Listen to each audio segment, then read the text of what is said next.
Hello guys, welcome back to my channel cooking habit. প্রচুর পুষ্টিগুণে ভরপুর এবং ভিটামিন, আয়রন ও calcium সমৃদ্ধ খাবার হচ্ছে কচু শাক, যা আমরা বিভিন্নভাবে রান্না করে খেয়ে থাকি। আজকে আমি মাত্র দুটি উপকরণ ব্যবহার করে কচু শাকের একদম সহজ একটি রেসিপি শেয়ার করব, যা আপনাদের খাবারের স্বাদের মাত্রা কয়েক গুণ বাড়িয়ে তুলবে।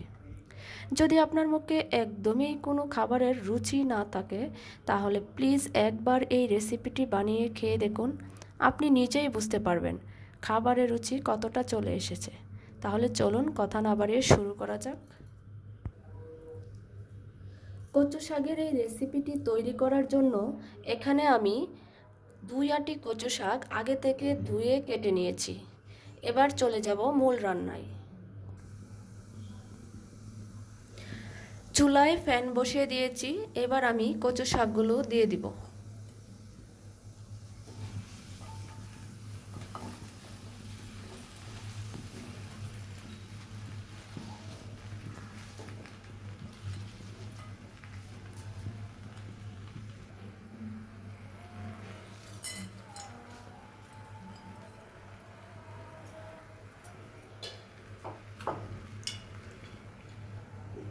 এবার আমি কচু শাকগুলোকে ডেকে 7 থেকে 8 মিনিট রান্না করে নেব।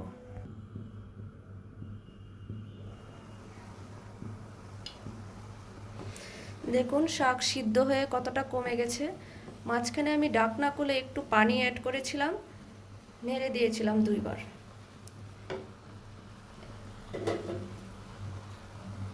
এখন আমি দিয়ে দিব কাঁচামরিচ, স্বাদ মতো লবণ। এই মুহূর্তে লবণটা দিলে আপনি আন্দাজ করতে পারবেন শাকের পরিমাণটা। আমি আবারও ডেকে কিছুক্ষণ রান্না করে নেব।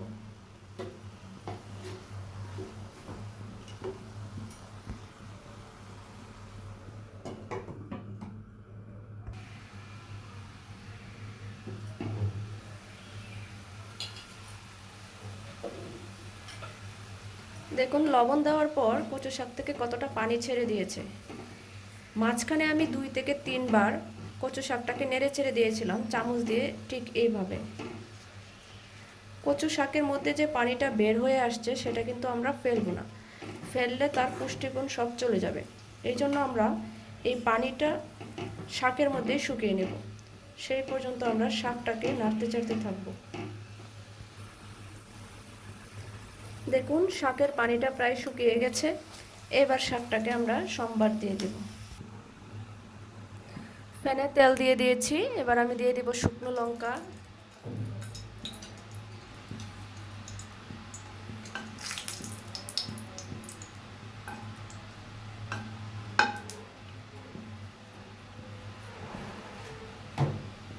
দিয়ে দেব রসুন,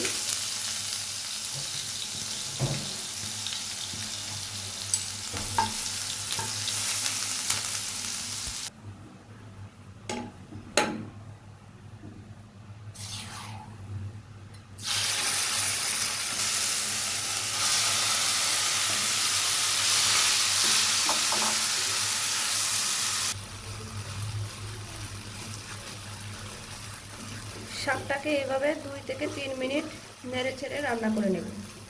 দেখুন এখানে মাত্র 2টি উপকরণ ব্যবহার করা হয়েছে, কাঁচামরিচ আর রসুন। এই 2টি উপকরণ দিয়ে যদি অসাধারণ একটি রেসিপি তৈরি করা যায়, তাহলে তো বুঝতেই পারছেন যাতে কতটা ভালো লাগে।